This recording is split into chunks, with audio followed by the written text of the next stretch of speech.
So,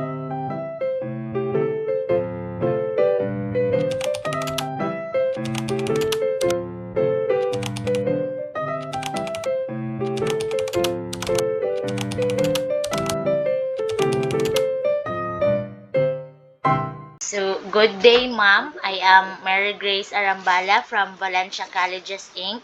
Today, I am honored to have the opportunity to interview a special education teacher who has devoted her time and passion to helping children with special needs. So, So our interviewee is a compassionate and dedicated educator who has been teaching in the field of special education for several years. She holds a degree in special education and has attended various seminars and trainings that strengthened her skills in handling learners with diverse abilities and challenges. But before we start to the interview questions, may I ask your simple or short background, ma'am? Yes, thank you so much. My name is Jinda May Altivo Reyes. Um, I graduated uh, in my bachelor degree 2019, I believe, in University of the East Manila. So um, I studied there as a special education major since I was parang na-love at first sight kasi talaga ako sa mga bata na may special needs. Kasi una, nung time na nakita ko sila, parang feeling ko, bakit kaya ganyan yung sila? Paano sila mag-isip? Yun ang gusto kong malaman. Paano sila mag-isip? Paano sila i-handle? Paano sila maiintindihan? Yan. So, that is the main reason kung bakit gusto kong maging special education teacher.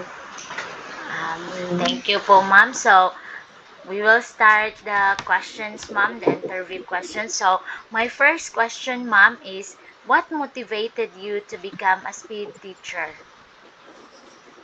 Okay. The first motivation that I have was when I was in, I believe, elementary days ko. We have this neighbor na yung anak niya is laging sumisigaw and then keep banging the yung dingding ba. Yes, ma'am. And then, pagka nilalabas na siya ng mama niya, medyo malaki-laki na rin siya. Siguro magkasing edad kami na ng mga 11 years old. Pagka nilabas siya ng mama niya, puro siya sugat, puro pasa, kagat, Yun pala, sabi ng mama niya, kapag ka napoprostrate daw siya, sinasaktan daw yung sarili niya. So sabi ko, baka baliw siya ba?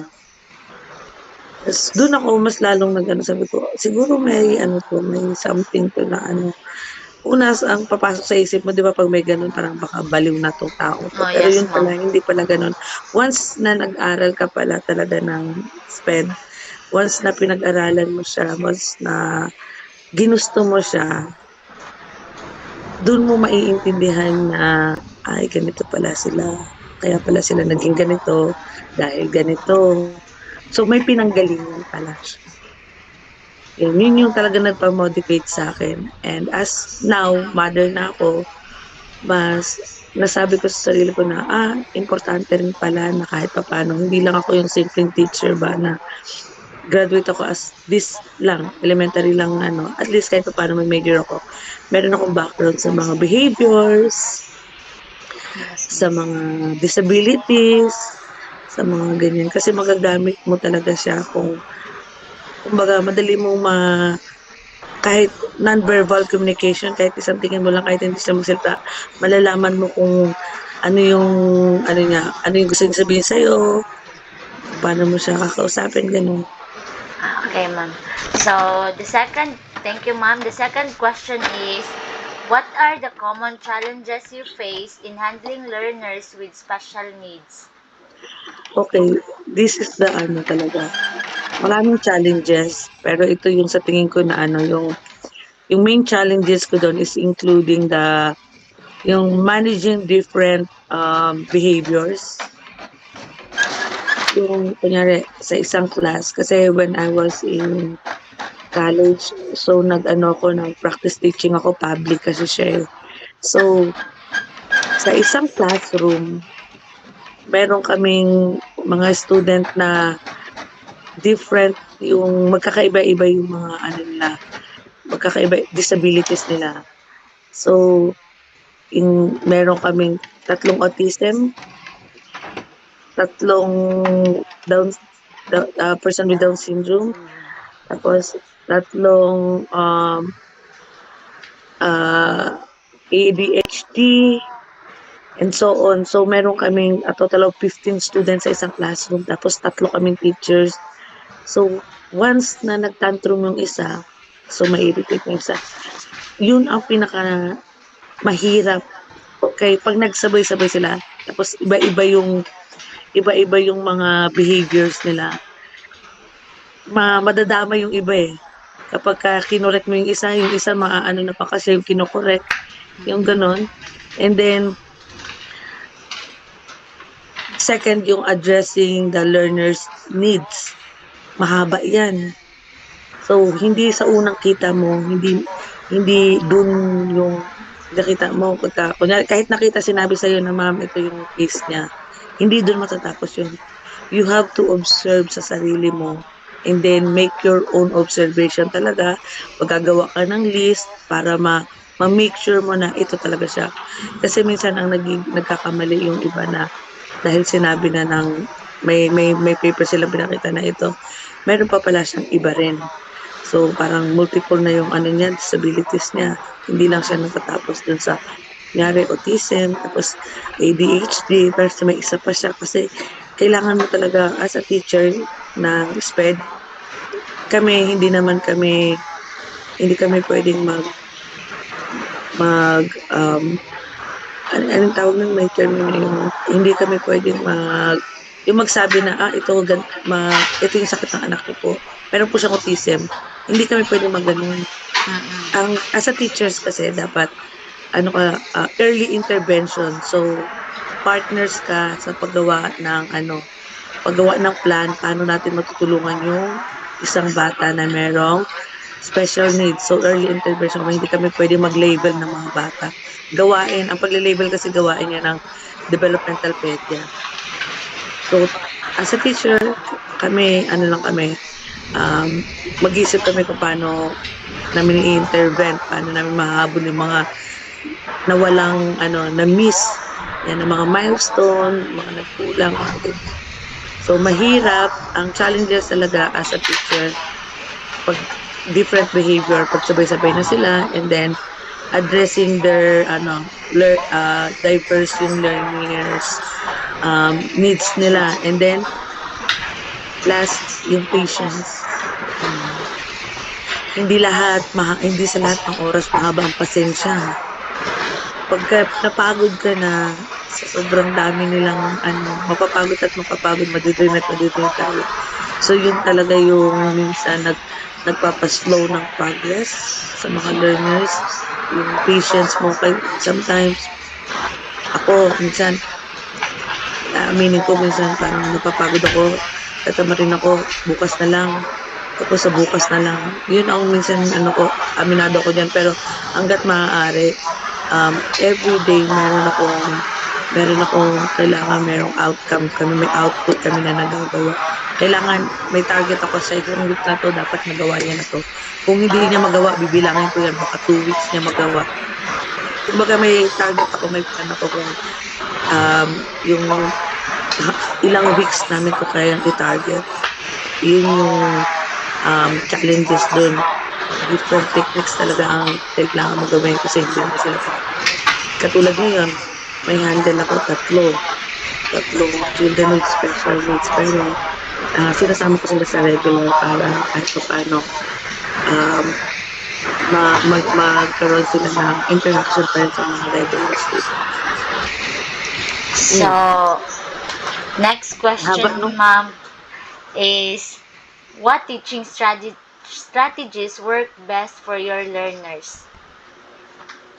Okay. Ang pinaka-the best talaga is visual repetition, structured routines, and also yung rewards.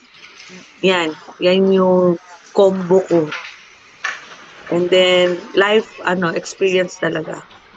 Eh, hindi mo naman na-visual nila, hindi nila nagawa ba? Kailangan, habang may visual ka, may mga pictures akong pinapakita. At the same time, pag na-practice to, pictures mo na. Oh, ito. Pag na ganyan ko na sabi nila, that is for brushing the teeth. For example, nag-brush ng teeth. Eh, hindi pa siya marunong mag-brush ng teeth nang siya lang mag-isa. So, this is how you're going to brush your teeth. Picture. Follow up ng videos. And then, siya na ang gagawa. May mga autism kasi na sensitive sila. They don't want others to touch them kasi. So, ayaw nila, pag may mga changes ang nangyayari sa kanila, naninibago sila. So, mag-aano naman sila, magtatantrums, mag-iiba na ng behavior nila. Kaya before ka mag-introduce ng bago mong strategies, dapat na ipapractice mo na unti-unti ba, familiarize ka muna. Hindi pwede yung, ito gusto ko ito gawin mo. Hindi siya magiging, para sa akin, hindi siya magiging effective sa bata. Ayun. Kahit sa regular, ganun din ako, same visual, dalas, kailangan nilang ma-perform, life experience talaga ang pinaka-importante din. Para magamit talaga nila, ma-apply ba nila sa sarili. Yeah. So next, ma'am, is how do you collaborate with parents and other professionals? Collaborate? How do I collaborate? Yes, ma'am. Naniniwala kasi ako sa teamwork, no? Lagi ko sinasabihan yung mga parents na mga estudyante ko na, ma'am, hindi ko kaya ng ako lang to. Sayang, kaya yung effort ko sa school na itulungan yung anak niyo pagdating naman sa bahay, wala na kayong effort. Kawawa yung anak niyo. So kayo rin, ganun ako.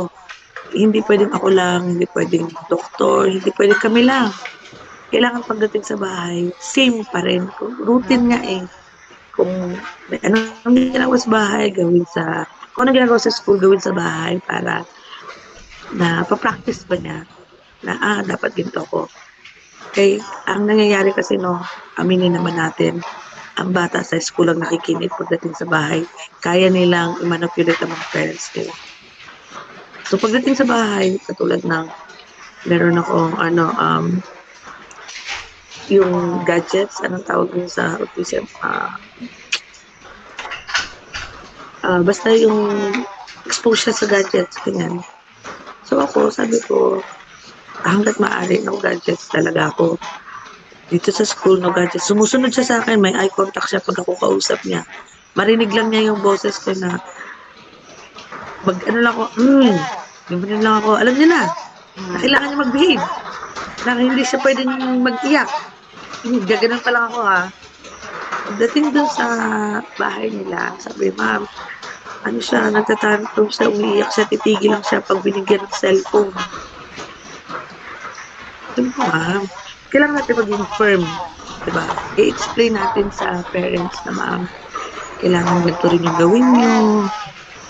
Oo, anak nyo yan. So, masakit kasi rin talaga sa parents na iiyakan sila ng anak nyo. Kahit ako yung ginagawa ko, parang, sige, bigay ko lang, pero hindi pala dapat yun. Pag sobrang love, nakakasama talaga. So, dapat balance ka. Kung alam mo na makakasama sa kanya to, kailangan maging firm tayo. No, your teacher said no. Diba? Kapag, kaya yun, na-delay kami. Actually, na-delay kami. Balik na naman kami sa umpisa kay na naman siya. Isang linggo kasi siyang hindi nakapasok. Diba? May nilakad din ako, galing ako ng Maynila, tapos pagdating ko, parang nag-iba naman ako bata. Parang, sabi ko, bakit parang first time na lang ulit namin magkita. Mami, ano nangyari? Ma'am, kasi nagtatantrum siya kapag ganito, kapag ganyan. Sabi ko, ma'am, baliwala din yung pinaghirapan natin na okay na, nandun na tayo, malapit na tayo, may eye contact na siya. Nagsasabi na siya na, nagsasabi na siya na, teacher, water. Kahit ganun lang, di ba dapat buong sentence, teacher, I want water. Okay na yung teacher, teacher, water. At least, nasasabi niya, teacher, I want water. Teacher, ouchie. Ibig sabihin may masakit sa kanya, nakakasabi na ba siya? She's 5 years old man yung tinutukoy. She's 5 years old, turning 6. Wala siyang eye contact, verbal, ano din siya, but for 2 months na pag-a-assess, intervention, kahit pa paano may eye contact na siya. Pag tinawag mo siya, yung sa'yo, sometimes nakakalimutan niya, pero at least, pag naalala niya na, look at me, talking to me. Titingin siya sa'yo with beautiful eyes pa yan. Nakakatuwa. Yun naman. Kailangan talaga teamwork and then regular talaga yung communication sa parents para alam mo kung ano yung nangyayari sa kanila. And then, may monthly report ako, ma'am. So, gumagawa ako na monthly report. Assessment report ko yung personal kung ano yun. Kung ano yung na-observe ko, kung asa na kami, gano'n. Importante rin kasi yan na masabi mo sa parents na ito yung progress mo. Para kahit pa paano, ano sila, mapanatag ba sila na kaya. Gano'n. Yung bigyan natin sila ng assurance pa. Hindi mabilis, pero may improvement. Gano'n. So, how do you measure the progress of your students, ma'am? Katulad ng sinasabi ko, no? Nasabi ko na naunahan ko. Katulad ng sinasabi ko, no? Through observation. So, siyempre, importante yan as a teacher ng SPED. Anekdota talaga. Gamit yung magsusulat ka. Ay, hala, nagawa niya to. Ito, sulat ko yung date. Hala, nagawa niya to. Pero ako, sulat ko para ako magawa ko ng sarili ko. Diary, may diary ako para sa batang to. Tapos meron ako checklist. Importante yan as teacher. Checklist and then portfolio, hindi na ako kasi na yan, 3 man lang sila. So hindi naman ako malilito. Iba-iba man din sila ng needs. Tapos assessment, ang pinagbabasihan ko din yung IEP, individual education plan. Kung familiar ka sa IEP, Yes, ma'am. yan yung madalas kong ginagawa sa mga student ko na may special needs. Hindi naman pare-pareha sila, so hindi mo pwedeng iisa lang ang lesson plan mo. Yung planning mo ba ng goals mo sa kanila, hindi pwedeng pare-pareha. So, kaya individual siya. So, dyan ako kumukuha ng dyan ko sinusukat yung progress nila. Minsan, pag nakita ko, parang wala tong improvement. Kailangan ko na talaga kausapin yung parents ko, ano kayong ginagawa ko sa bahay. Baka dito lang po sa akin nakikinig. Tapos pag nakausap ko na, nabigay ko na sa kanila lahat. Sabi nila, ma'am, kasi ganito ganyan na. Pagkaani eh. Ma'am, doon lang ako sa inyo matutulong, no? Isang ginudyong ko sila. Kunin niyo muna ako ng isang buwan. Gano'n. Para kahit pa paano sana kasi sila wala silang idea na ganito dapat. Kasi maswerte tayo kayo nakapag-aral tayo na kapag-aralan natin yung mga special na disabilities ng mga tao, ng mga bata, magkakaroon tayo ng background. Sila parang bago sa kanila. So, hirap din sila. Kaya kailangan maipaliwanag din natin ng maayos. Kaya, pag gumawa ako ng assessment ko, yung isa-isa ko yan, yung mga nilagay doon, isa-isa kong pinapaliwanag. Ito, madalas ko na to sa kanya napapansin na sa good side. Pero dito, merong namimiss pa siya. Namiss niya pa ito, hindi pa niya nagagawa. Kumbaga, hindi isa-isa ko yung nakalagay sa checklist and assessment. Tapos, meron din akong tapos, di ba sabi ko IEP? Meron din akong plan for the next month na naman. So, ganun. Ganun lang yung ikot ng ano. So, what personal qualities do you think a speed teacher must have? Para sa akin, yung patience ko dati, 100% patient. Ngayon siguro nasa 75. Importante talaga patient, empathy, tapos flexibility and creativity. And then dapat you also need to be positive. Yung positive attitude. Kung meron kang patient, may empathy ka, may creativity ka, pero wala ka namang positive attitude ba yung hindi ka positive ba na mahirap yan ma'am. Ako ma'am, malaki na siya ma'am. Ilang taon na siya ma'am? 13. Ako ma'am, mahirap na yan ma'am. Hindi na kaya yan ma'am kasi 13 na siya. Yung ganon. Dapat hindi ganon. Kaya ang puso ng pag nanay ka, nasabihan ko lang, sakit niyan. Para kang nawala na ba talagang chance? Kailangan sasabihin mo, ma'am, kahit ganito yan ma'am, kaya pa yan. Tiwala lang ma'am, kaya yan ma'am. Ito gawin ko ma'am, dito. Ito yung gawin mo sa bahay ma'am, partner tayo. Ganun lang para kung sabihin mo na, ma'am, ang hirap niya talaga magkausap ma'am, hindi nakikinig. Kung lagi mong ganunin yun wala, hindi rin. Yung bata, akala natin hindi sila nakakaintindi. Nakakaintindi sila, mas magaling nga sila kasi natatago nila yung emotion nila eh. Kaya tayo, hindi man natin natatago yung emotion natin, di ba? Sila, ganyan lang sila. Akala mo wala silang pakialam, pero nasa utak na nila yan. Kung ano yung naririnig nila, nasa brain, nasa likodan ng utak nila yan. Pag time na gabi na tahimik na lahat, kakalat na yun sa isip nila, akala natin wala lang. Kaya doon lumalabas yung nagbigla silang magwala, magtatantong sila. Kasi naalala nila na, sabi ng mama ko na ganito daw ako. Pero hindi nila kayang sabihin yun, nasa isip lang nila yun, nagagalit sila. Yun yung, yung sa tingin ko na dapat qualities ng personalities or qualities ng isang SPED teacher. Dapat positive attitude talaga. And then, yung genuine love na ipapakita mo sa mga student mo. Hindi dahil professional siya, hindi dahil trabaho mo, na kailangan, ka kasi, dyan ka nabubuhay. Kailangan genuine lang. Kasi pag naramdaman nila na love ka nila, ang respect din naman na ibibigay nila sa'yo. Diba? Yung love din na ibabalik nila sa'yo, wala rin kapibas. Hanapin ka nila. So, sometimes, naubusan ka ng pasensya, pero importante talaga yung genuine love for your student. Kasi yun yung makakatulong sa kanila eh.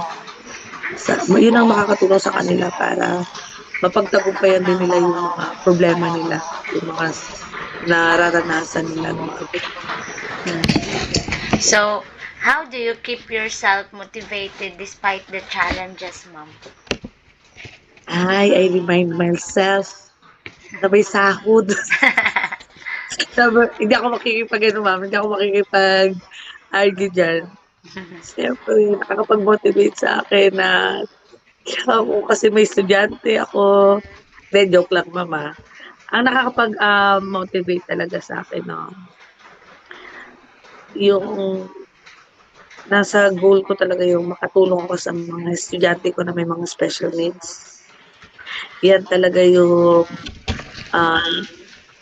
number one motivation ko, yung makita ko silang nag-grow. Makita ko sila na regular na sila yung kaya nila makipagsabayan sa mga normal. Actually, normal naman sila na titingnan mo. Yung the way they move, na makipag-usap, yung hindi naman sila yung nakikipag-usap sila sa hangin, yung hindi na sila makukonfuse kung paano nila express yung sarili nila. Gusto ko yung makita ko kung paano sila mag-express sa sarili nila. Dapat ganito yung emotion mo kapag galit ka. Kapag masaya ka, kailangan makita ko yung mga facial expression nila, yung nag-grow na sila, kaya na nila, nang walang help ng iba. Yan yung makakapag-motivate sa akin despite ng mga challenges na nangyayari. Everyday maraming challenges kami. And then, yun yung isa din na masarap, parang fulfillment na, nagawa niya na talaga. Na ano niya na talaga. Parang yun yung nakakapagpa-push sa akin na, ay, kailangan ko pang pag-igihang tulungan tong batang to. Kailangan pa niya talaga ng gano'n. Sila din yung sila din.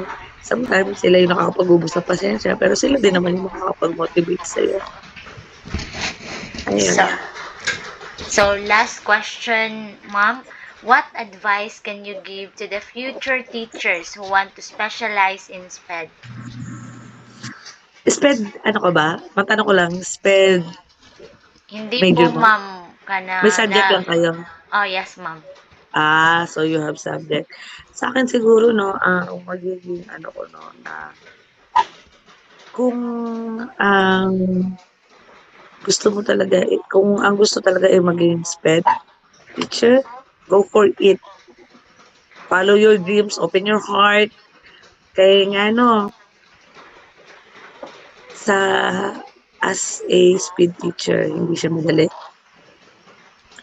Pero once na napag-aralan mo na lahat, naintindihan mo na lahat, nakatulong ka na, may isa ka ng taong natulungan, may nabago na ang buhay dahil sa pagpupursige mo, yun yung feeling kong reward para sa akin. Parang reward,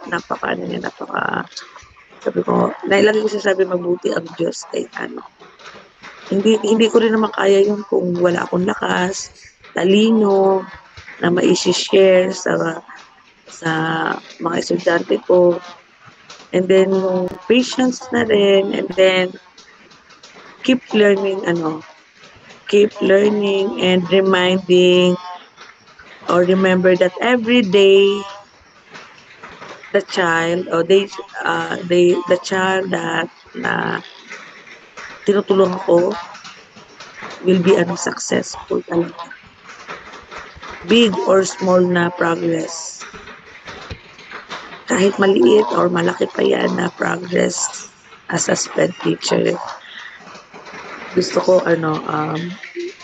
isang na rin yan, victory na yan sa amin. Na dapat i-celebrate yan. Parang ganun. So, kung talagang nasa puso mo ang pag-SPED,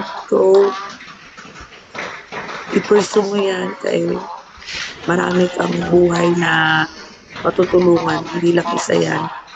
And then, makakatulong din yan sa sarili mo dahil may intindihan mo yung ibang tao na hindi siya naiintindihan, ikaw, may intindihan mo siya. So, alam mo yung kakaibang profession ba siya, diba? Parang mahirap kung titingnan mo, pero pag gusto mo kasi walang imposible, parang madali lang sa'yo. Ayun. Ayun lang. Thank you so much, ma'am. Thank you so much for sharing your experience, and God bless po. Thank you, ma'am. You're welcome. Thank you so much. Okay na? Pwede mag-picture ta, ma'am. Sige. Dahil hindi ako nag-lipstick ba? Yan, ma'am. Sige, go. 1, 2, 3. Ganun na ba? Salamat, ma'am. Thank you so much. Thank you, Grace. Bye-bye, ma'am. Thank you, ma'am. So, through the interview with Ma'am Jenda May Reyes, a SPED teacher, I learned that teaching children with special needs requires more than just professional skills, but it also demands genuine compassion, patience, and dedication. The teacher's experiences showed me that every learner is unique and deserves individualized support to help them reach their fullest potential. I realized also that collaboration among teachers, parents, and specialists is essential to ensure holistic development. Despite the challenges, SPED teachers find joy and fulfillment in every achievement their students make.